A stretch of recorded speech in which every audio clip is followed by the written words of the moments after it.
The other question that I've been getting quite frequently, and this is a very fair question, is will my injury come back? Now, I wish I had the answer and could be like, no, it's never going to come back, but that's obviously not something that we can guarantee. The one thing that I focus on is how can we reduce the risk of injury?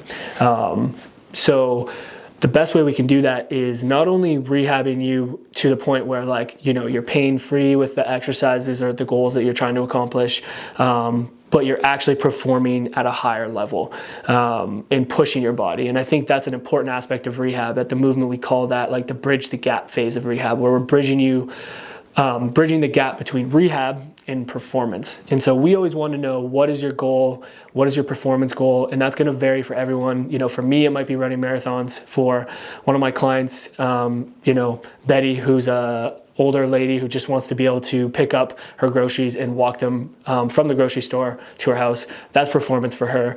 We always want to bridge the gap between rehab and performance.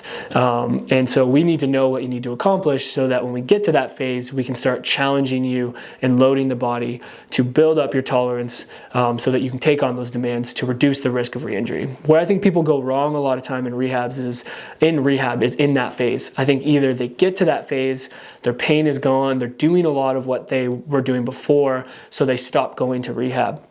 Or there's people that are in rehab who get to that phase and they're working with someone who doesn't know how to bridge that gap.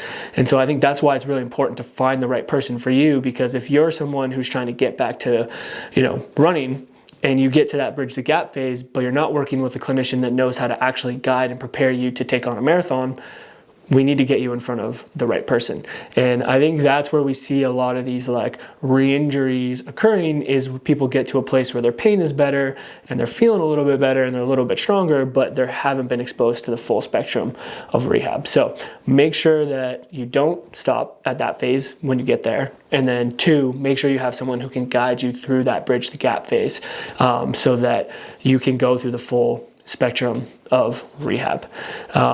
Again, can't guarantee that you're not going to re-injure, but we can try to set you up in the best way possible to avoid that injury coming back.